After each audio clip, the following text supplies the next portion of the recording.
Time. Yes. My name is Cynthia Hudson, and as Mona gave me such a kind introduction, I wanted to go into some depth on our subject at hand today, which is really claiming your space and breaking barriers. It's women in shipping. It's also women in marine transportation. And what I'd like to do is use some of my experience over the years to share with you what challenges you may face in your individual areas and some of the strategies and thinking that I have used successfully. I made mistakes too, and I'm going to share a few of those. And hopefully to come to the end saying, not that your story is like mine, but that you may be able to find things in what I'm explaining and sharing that will be helpful to you in really taking where you are now and using your experience, your imagination, and your, I think your guts, for lack of a better word, to move yourself forward in your own career and really put your stamp on this industry. This industry needs women. The women are, other than a few notable women pirates in the old days, women haven't really participated in the maritime transportation or shipping industry to a very large degree. Still, our area is definitely traditional and male dominated. And although there are a few women that have broken through those barriers, there's more work to be done. Is that something we can do all at once? I don't think so. But I do think that efforts by us as individuals, even if we consider ourselves not to be so powerful in our respective roles, that the efforts that we make in our individual roles are really supportive of women in general in trying to establish, carve space for ourselves. So I would like to do, if it's okay, is I have 11 or 12 slides, something like that. I'm going to go very fast through those slides, but I'm going to stop intermittently and ask if you've got questions. Before we do that, though, I'd like to ask our attendees today, our mentees, if they'd be kind enough to introduce themselves to the group. Just quickly, tell us your name. Of course, I see your name, but tell us your name. Tell us what organization you're with. And if there's a challenge you're hoping to hear about today, don't worry if you don't have one yet. We can address that later. But let me ask, please, if you would take yourselves off mute. If you are comfortable or able to put your face online, take yourself onto the video, we can see you. I would like very much to ask you to do that.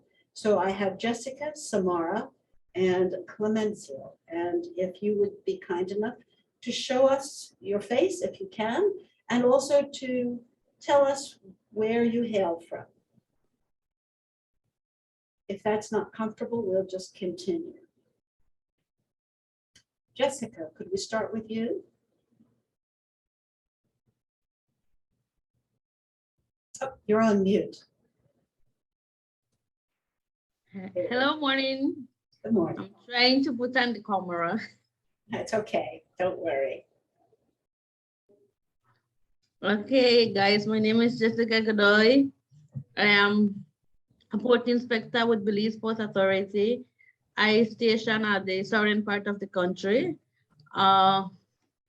working directly from the Creek Port. And I have been working with Belize Port Authority over 12 years as the officer in charge for 2 substations. And I'm very appreciative of this session. I know I will learn a lot from very experienced ladies like you all.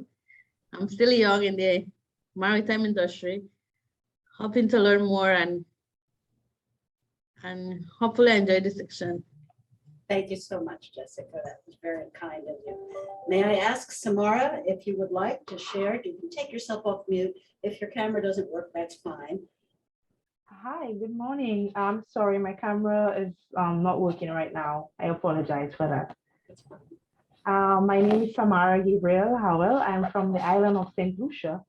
and I am employed with the St. Lucia A and Seaport Authority as the coordinator for compliance and monitoring in the Seaport Operations Department.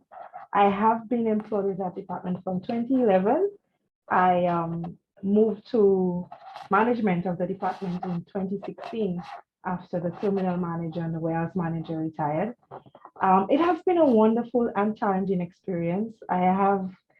I could say that I'm the first female to hold a supervisory and managerial position in the department, and that came with a lot of challenges, a lot of tears. But I continue to overcome. I continue to get inspiration from women like you. I read about it to try to encourage myself and to continue to persevere. As like you rightly said, women are necessary in this field, and since my ascension to management of the department, a lot of other younger women in the department have gotten that inspiration and motivation, and I do my best to encourage them, you know, to get to where they want to be, because we have a big role to play, I believe. So I look forward to your session. I look forward to learning so much so that I can apply to my own career and my organization in St. Lucia. Thank you very much for the opportunity. Thank you so much, Samara. We appreciate you sharing. And it sounds like you have a lot to tell. Maybe you're going to be a mentor soon yourself. I hope so. Clemencio, are you able to take yourself off mute? And you're welcome to be on camera or not, as you prefer. Hello, good morning, everyone. Can you hear me? Yes, a little softly. If you can go a little louder, that'd be great. A little louder. Okay, I'm trying to be very low because I'm in an open office. I'm at work currently. Yeah. Yes, my name is Nancy Barrett, and I'm currently working with the Maritime Administration Department, Guyana, for the past 19 years. I currently hold a position as Administrative Officer 1, and I work within the department with the ship registry. Yes, so we deal with the license and registration of this. However, I'm really excited. I'm always excited to be part of any activity, any group that encourage women empowerment, because I know the struggles our folks in the past would have had. We get it a little bit easier because more women like you, powerful ladies, listening to your bio. I'm very much impressed, inspired, and motivated to do my best as a woman in the industry. I'm looking forward to this mentorship program today, and I'm here with an open mind and excited for whatever information you guys are willing to share with us. Thank you for the opportunity. Thank you so much, Clemencio. So it's interesting for me also, because it seems to me that you have each of you varying backgrounds and varying degrees of experience. I'll be very happy if there's something in this conversation today that you can take away and seize and say, wow, I never really thought about it that way before. I can use that. There are going to be other elements of what I'm going to present that I think will make you, let's hope it will make you comfortable, because I'm going to tell you things about my own experience that you're going to say, oh, I experienced that too, and I didn't know anyone else had. And so if we can get those two things achieved, then I'll feel like we did something today. The other thing I'm going to do is, after every section of this slide presentation, I'm just going to stop and say, what did you think about that? Is there anything you grabbed from that? Is there anything you disagree with? And then hopefully we will have some time before our 40 minutes are up. And I actually am timing it because I am used to talking way too long. So I am timing this. So I want to make sure that when we get to the 30-minute mark, that we have a chance to hear from each of you, and that you're going to say, I think what you said is ridiculous, or maybe there's something you can pull out that will really help you. So with that, I'm going to start. And I'm sorry, in the beginning, it's kind of more about me than I would normally put in a presentation, but we were asked to do a personal trajectory. So that's going to be something, I don't know if I've presented anything like this, but Mona, if you would like to help me with my presentation, that would be fantastic. Yes, you should be seeing it. I do. Thank you so much. Okay. Can you all see it? If not, just interrupt me. Thanks. So I added marine transportation because some of us, even though we're in shipping, if you're a port inspector, for example, you're in marine transportation. If you're in a ship registry responsibilities, you are also in marine transportation as well as in the shipping itself. This is what go ahead, the next slide's great. Thank you. This is what I'm doing now. And you can see that our organization covers the gamut, many of the risks that are faced by vessel owners, by vessel managers and operators, by port authorities, by individual terminals, and the rest of the environment of marine transportation. We've aimed to look after risk. In order to look after risk, we have to identify risk.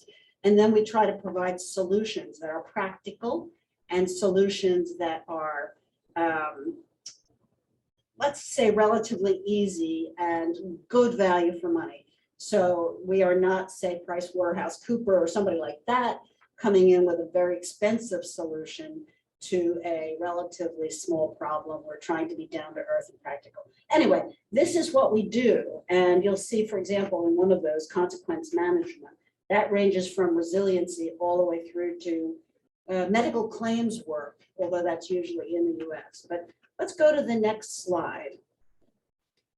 Now, this is my trajectory. And if it looks anything like yours, I'd be interested to know, please send me a picture offline and tell me what happened.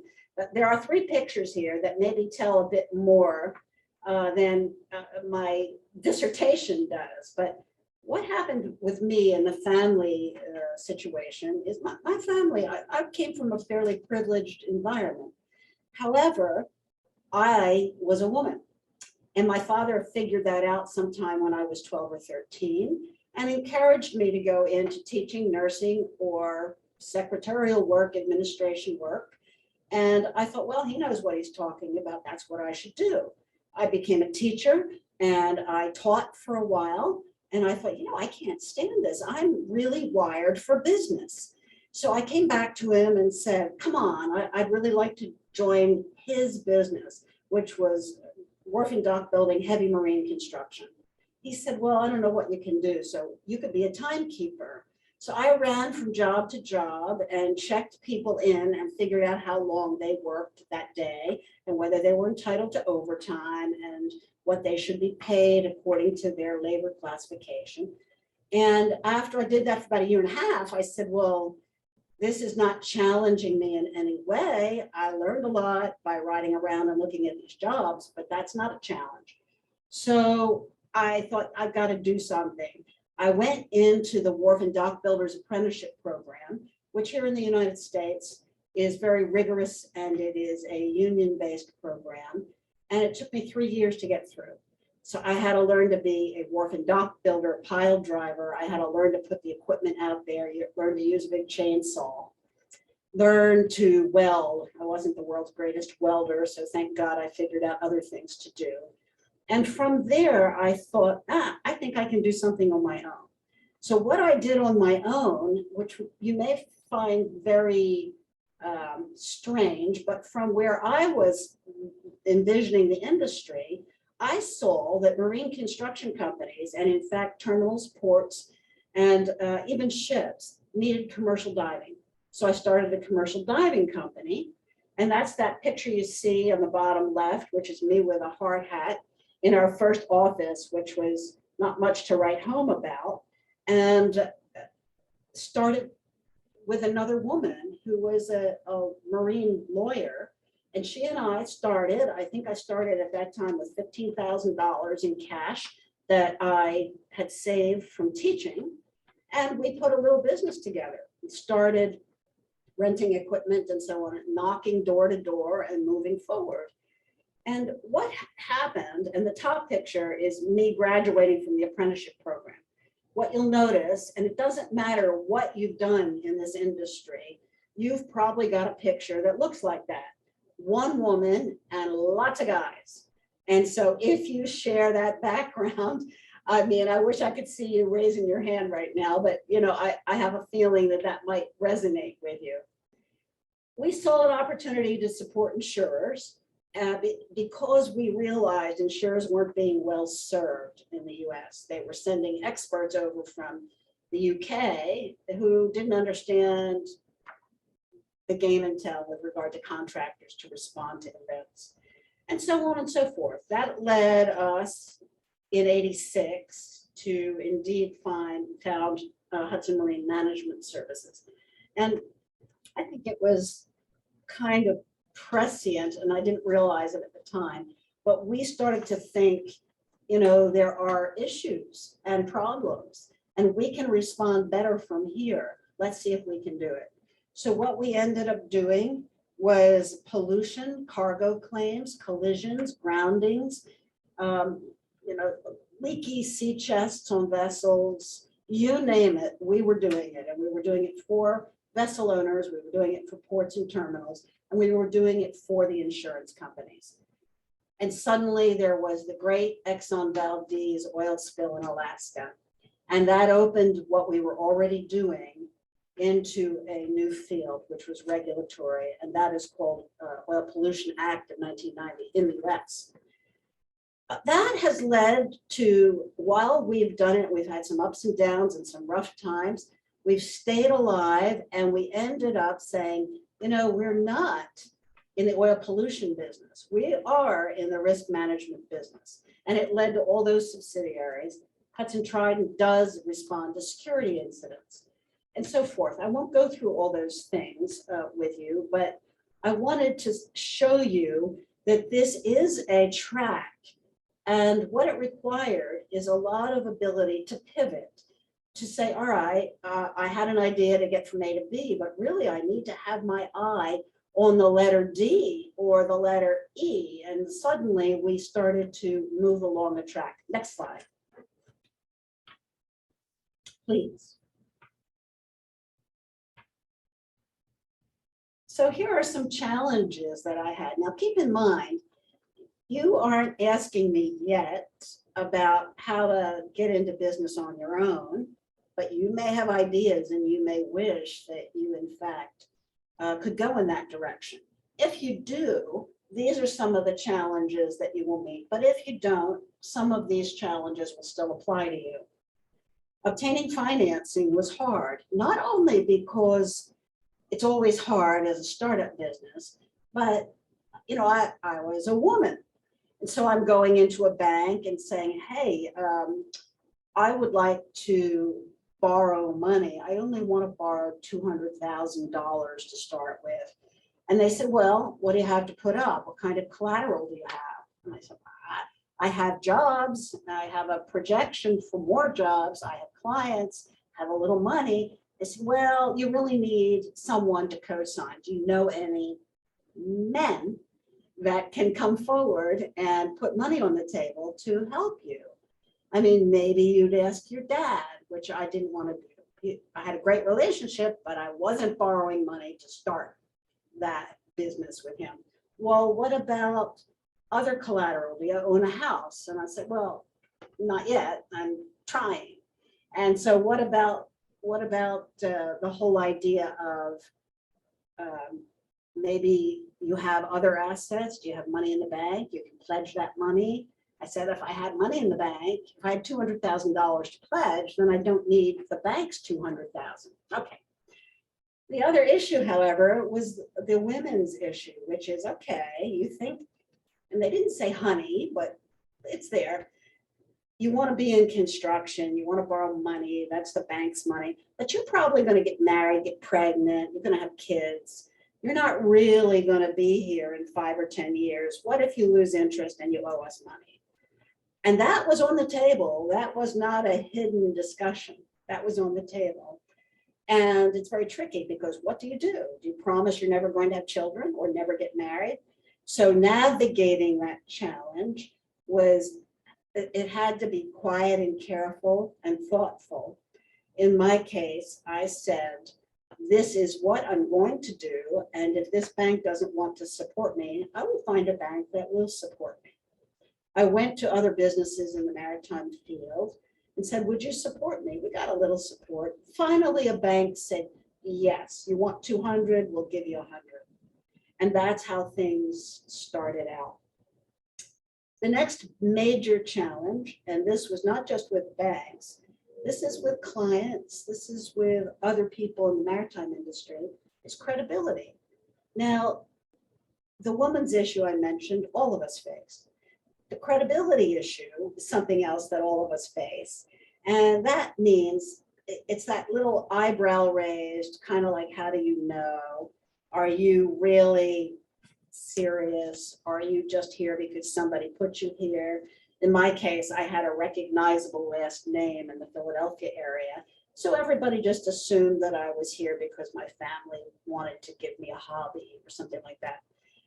And, you know, it's frustrating when you're working 10, 12 hours a day and then somebody's looking at you and saying, you may not be serious. You're a woman after all. I want to say also on the credibility side that some women feel they have to act like a man in some way in order to gain credibility. I don't agree with that. I think that women are, in some ways, we have additional skill sets, and we don't have to put ourselves in as a carbon copy of a man, even if it's a respected man. We have to be ourselves. We have to stand up in a way that people understand. We have a thought process, we have experience, we have the ability.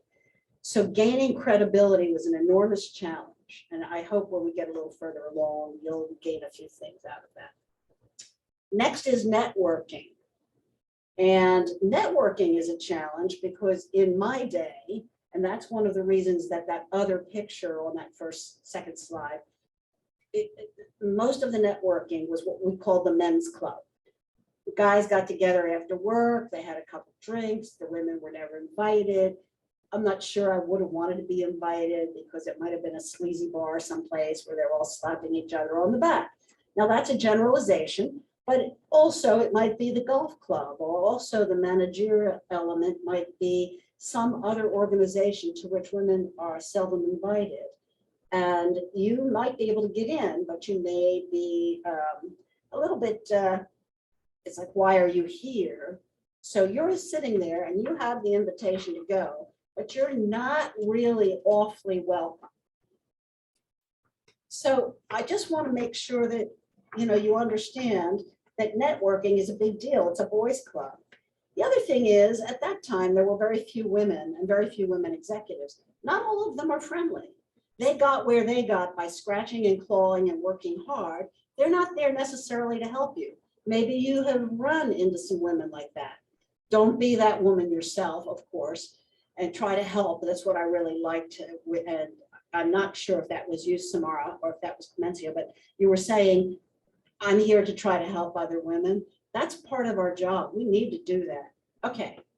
Next challenge, only as good as your last performance. So yeah, you might have done 15 jobs, but we heard about the last one and there was some problem on that. So what are you really in this business? The next issue is, go ahead. I'm sorry, Mona, I was one ahead of you on that. You could take one more slide. Yeah. The next issue, I think, is learning the right way to lead. And in this little segment, it's talking about developing credibility. I'm going to go very quickly, but we can come back to it if you want. Standing up for yourself, all of you know how to do it because you would not even have lasted 6 months if you couldn't do that. Handling disrespect in all forms. That means the surprising places. I've been to so many meetings where I get there, and not anymore because I'm an old girl now, but when I was in my 30s, I go to a meeting, I'm in charge, I own the company, I'm sitting down and saying, let's get started. And the man on the other side of the table says, that's nice, dear, could you help to bring the coffee in? And you know, you think, oh my heavens, I've prepared for this meeting for 3 hours, I've had the pre-meetings, I know what I'm doing. And you have to decide how to handle it. In my case, I would always say, oh, I'm happy to. I jump up, go get coffee, bring it back and say, here's the coffee. Now let's get the meeting started. And the poor guy who asked me to go get coffee was thoroughly embarrassed. And I didn't mind that too much. So, there are different strategies. You don't have to employ my strategy. The next few issues are important, and these are lessons I learned the hard way. Leadership is not bossiness. That doesn't mean, oh, I've got the power now, so you're going to do what I tell you to do. That's not leadership. Leadership is really communicating what the common goals are within an organization and a team. Humility helps. These are all aspirational. Sometimes you think when you leave a meeting, I wasn't so humble in that meeting. I was a little bit arrogant, or I was a little bit egocentric. The times that I've been able to remember to use humility have really stood me in good stead. I'm jumping down, proving versus standing. I think there are women who get on that hamster wheel. And I know I was on it for a while, where every single thing looks like an opportunity for me to prove something. Instead of that, I want to start standing in my own power. My power is who I am, the experience I've had, my proven ability. I've already done things. I want to come in a way that is standing within that power circle, rather than say, oh, I'll prove it to you if you don't believe me. Last but not least, I want to go into the employee thing for a minute. If you are in a situation where you have employees as part of your team, they may mainly be men. Some of them may not understand how to work with you. Maybe they don't respect you. Maybe they don't understand that you have a background, or that you're going to do the work that needs to be done. It's a challenge, and facing that challenge is better than trying to prove yourself to somebody. Women employees can also be a challenge. They may be competitive with you. They may say, I'm not sure. She seems like my mother, and I don't like my mother too much, or some crazy thing like that. So, women employees need also to be navigated. We started with all men. I had every single person in my employ was a man. Now, the women in our organization outnumber the men significantly. We have 2/3 women, professionals in every category. So it takes change and stubbornness and stick-to-itiveness to get there, but you can do it. And then moving it forward means whatever it is today, that doesn't mean what tomorrow's like. We've got lots and lots of other opportunity. Now, I would like to go to one more slide, opportunities and lessons learned.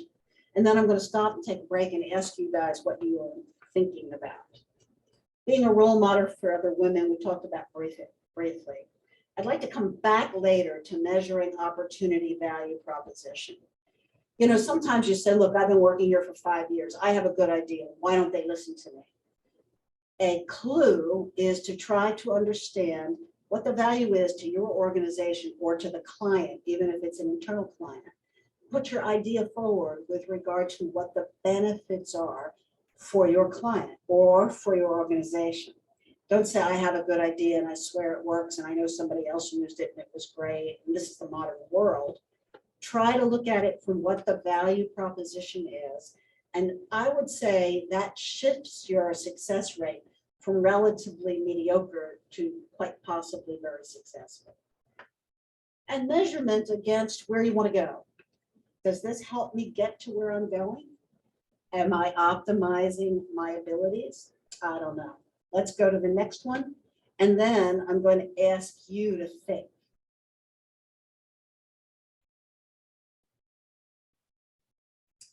Lessons learned. This is pretty self-explanatory. Listen. It's very hard for me. I talk too much. Be polite and fair. What has happened is when I've made mistakes, people at least realize I'm fair. I'll tell you a story later about union negotiations if we have time. If we don't, I'll do it the next time we all get together. Integrity. Everybody thinks they're honest and have integrity, they have politeness until the going gets tough. When you have a challenge, somebody does disrespect you, you have a difficult negotiation. That's when standing up for your manners and your integrity counts. Everyday life, it's much easier, but when things are tough, that's when it counts. And I like to say, lead your team. And if you don't have a team to lead, then start making a team, internal or external to the organization. All right. I would like to stop here and we can put the next slide up if you don't mind, Mona, but I want to hear from our group.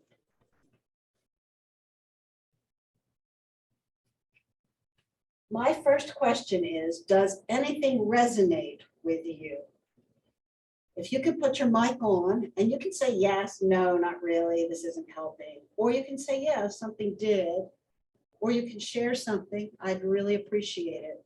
Can we start with Sophia, because we haven't met Sophia before. And Sophia, tell us who you are, where you're from, and then if you don't mind, and then share if there's anything here that resonated with you. Good morning and thank you. My name is Sophia Albus Charles and I'm from Dominica, the Commonwealth of Dominica in the Caribbean. And I'm the HR manager at the Dominica and Seaports Authority. Now, this is my I'm into my third year as HR manager. It has been a bit of a challenge and I'm really listening to you. I joined in late, I apologize for that. But I did not get to listen to the first part of the session. But so far, what I'm getting at is you being a woman and maybe going out on your own and the challenges that you will face if I think I got to that part. But as an HR manager and understanding the role in the organization of an HR manager is, I think there is some barrier there for me. And even in the industry that I'm working in as a woman, you know, we have that thing where men in the pots that sit for them. It's like men should be on the pots and so, but we are in an evolving world where women are now coming out and getting involved in what men can do, women can also do. So, and we're trying to get to that point and break that barrier. So really, I will listen on and follow and see how I can learn from the others as well and pick up, and maybe I will join in further if I see if there is anything that really catches me or I can really relate to. Thank you. Thank you, Sophia. Now let's see, let's go. Clemencia, are you there? Can we ask you, is there any question, anything that helped or didn't resonate? Hello, can you hear me? Yeah. Yes. Listening in and reflecting actually is, I can relate to a lot of things, but one of the things that jump out at me, like you said, is that men may not even know how to respect a woman in authority. And I never thought of that before. I always think that as a woman, you stand up and you be strong and prove yourself. But that is so, so important. And that is something for me to examine closer. And I am looking forward to hearing more from you because a lot of times, based on observation in my environment, I observed that a lot of the men came into the organization through experience, being on the vessel, and then maybe they elevate and move up. And a woman may come in because she is qualified for that position, and because she's never had sea experience and that sort of thing. So the kind of, because they look at you as first that you're a woman, and you may not know to do this, you may not understand that, and you have good sense, and they challenge you in that area. And a lot of time women are so we have to do so much to prove ourselves. But they're thinking about they're not knowing how to, and that is something for closer examination. And I'm looking forward to hearing about where that is concerned. Thank you very, very much. It's appreciated. And you know, when we get done talking with each of you just now, I just want to share one or two more things to kind of put a cap on it, and then we're finished. Samara, may I ask you? Oh, hi again. For me, Cynthia, I can call you Cynthia, right? Or Mrs. Hudson? Yes. For me, most of what you presented resonated with me because for me, I joined the organization through job training from my school, college, and I first joined as a secretary. And, I served the various managers, the general manager, the director of seaports. When I served as secretary in that division, it really piqued my interest, the operations, the seaport operations and what they do. And at the same time, I was pursuing some studies and I did a course in operations management and it tied everything in together. And I felt like you, I didn't want to stay behind a desk and just be doing desk work. I wanted to be out in the field and experience what happens out there, do what the guys do basically. And so I applied to become an operations clerk, and this is where it started for me. And in the beginning, like I said earlier, it was very challenging. This young girl, that's how I was referred to, where is she coming from? She's coming to spy on us and give information to management. And we've been doing this thing for so long. She only stayed as a clerk for a year, 2 years, and here she is now supervising us. And why should I respect her? Why should I give her the support? And this is what I faced in the beginning. However, there was this one man who really, he stood out. He was different. He helped me out. He exposed me to some things that I wasn't exposed to. But my head of department was very supportive. And then, and like you said earlier, humility is very important. And this is what I learned. And not being bossy and showing that, hey, I'm here, I'm not your supervisor, I can control you. Humility helped me to turn them around. And everybody after that was, coming to me and speaking to me and, offering their support and assistance. And I believe that has helped me to maneuver and to become a little more comfortable. There are still challenges, I believe, from other senior managers, other women who are managers. They believe that I am still too young to be in this area. I got to that position too fast, and they certainly, you get your fight back from other women, and it's surprising that you get that from other women. So I'm using that as an example, not to treat other women who aspire to join the seaport operations. I'm using that as a stepping stone sort of to help them to feel comfortable and to encourage them and to welcome them, to make them feel that they too can be part of this male-dominated department. Perfect. Thank you for sharing that. And I think you pointed to something that I wanted to talk about a little bit after we talk with Jessica. I want to hear, Jessica, what you think and what you felt was helpful or resonated and what you thought was, if there's anything you say, well, it's not my experience. Good morning again.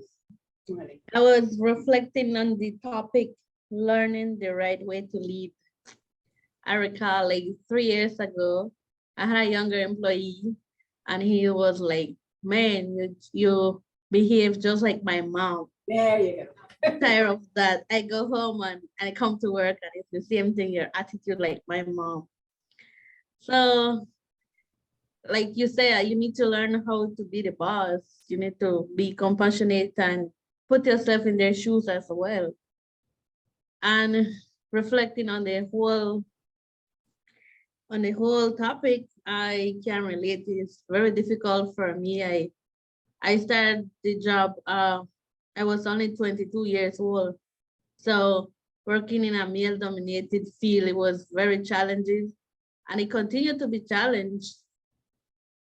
So this was the right topic, I guess, at this point in time. I'm still learning. Thank you so much, Jessica. And I'm skipping over a large issue. And I thought about it, should we skip over the fact that sometimes in these positions as professional women, you have unpleasant approaches. Some people think you're there because you want to be around men all the time. And some people think that, your other assets are not as important as your professional assets. Or the other way around, I'm sorry, that your other assets are more important than your professional assets. So that's another struggle. And I think that's an entire 2-hour class all on its own. But those things happened to me all along my career. until I got to a certain age, and now it's only like 80-year-olds that are asking me out. It didn't, in my younger days, as all of you, I'm sure, have had approaches, and you have to learn to navigate this too. Okay, I wanted to go back to what you're looking at right now, strategies developed in our field of work, and maybe build just a little on what I think is really important. And that's the third and fourth bullet here. If you are going to succeed, whether this is and I'm not saying you're not successful now, I'm saying in your own trajectory, where you want to go, what you can dream about or imagine, you're going to need help. And one of the things that I think we've just heard is how you can find friends, you can find mentors, you can build a network. If you can't build that network internal to your own company or your own division, you may be able to look to others in the industry. That's the purpose of WiMAC. That's the purpose of this type of session, is to say, all right, I need to identify people who will help me learn to network, because learning to network does you a lot of good, because you get outside your own environment. Most of us look at the world through our own microscope, and our own microscope is just showing us what's in front of us day to day to day. In order to enlarge your vision and say, what do other people think? How do other people view my organization and my job? How do I navigate? Is this the right place for me, or is it the only place for me? Or are there other places that my skill sets would better fit, and I can grow more professionally and do other things? The input that you can get from a mentor, the input that you can get from other, I don't say just friends, but people in a professional network that give you different impulses and different feedback. This is one of the most important things. I did it on my own because I was starting a company. So I just knocked on doors, and once in a while I'd find somebody who said, oh, I can help you with that. It's fantastic. I note, Mona, that we have 5 minutes left, so that was perfect. And so I think that that's something that takes a while, and it also takes trial and error. Sometimes you think you have a mentor and they let you down. Sometimes you can overshoot. I'll tell you a small story. I had a meeting in London for a group that is an international technical evaluator for the insurers of pollution. And I realized this guy was going to retire, and I really liked his personality, and I felt he knows a lot. And I said to him, look, when you retire, what are you going to do? Maybe you can give me help. Maybe you can give me advice. And he came back in 3 months when he retired and said, well, what do you pay me for that? And I said, well, really nothing. I have no money. And he said, well, I'll help you for 3 months. And if I can't create any money, then you don't have to use me. But if I can help you to create some money, maybe you can pay me a little, and then I have a little retirement job. He was a world leader in oil pollution, and he helped me for 6 years. And it was fantastic because he could open doors for me that I couldn't open at that time for myself. So it shortcut everything. The last is the most important of all of this. The last is have courage and persistence. So if you can think about courage and persistence in a way of saying, look, courage does not mean that old bossy thing, or it doesn't mean overriding others in your team in order to get your point across. Courage means to commit to yourself. You know what's important to you, commit to it. And then you start to realize that there are ways of standing up for what you're committed to, whether that's interpersonal relationships, whether it's your professional requirements, whether it's where you think you might be able to go, commit to it. And then have the courage of your own convictions to say, all right, I committed, I just screwed it up, I made a big mistake, but now I'm going to correct that. What do I need to do now? And you'll find that the road is not straight road.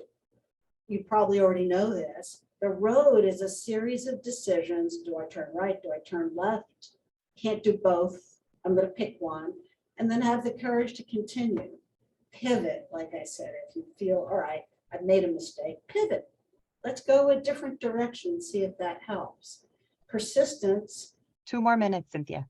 Okay, some people say never give up. That is a way to define persistence. So I think we're at the end, Mona, aren't we, for our session? Yes, we have 2 more minutes until we moved back into the. Go to the next slide. Okay. I can't believe I'm able to go to the next. That was fantastic. Now, this is professional knowledge, and I am not going to, you can read these and you can, I think, Mona, you'll distribute, but Yes. if you want to do something internal to your own environment, find out where the gaps are. Like we heard from someone in another mentor position who identified digitalization as a big issue. Now, she wasn't born knowing that. She identified that and said it's digitalization for our industry. What is the gap in your particular program department or in your, what's the gap and how can you fill it? Can you fill it? If you can, move yourself, articulate yourself slowly to that position and listen to other people. I am listening to podcasts now. I'm listening to thought leaders. It's important to find out what other people in the industry think. I know some really capable women who have started, I would say, and I've done this a couple times myself. I started on a wild goose chase because I didn't take the time to just get on the internet and listen to people giving lectures on a particular subject. Had I done that, I would have realized, oh, this is what other people are already doing. That's not new. Maybe I picked up a pointer or two, and sometimes I thought,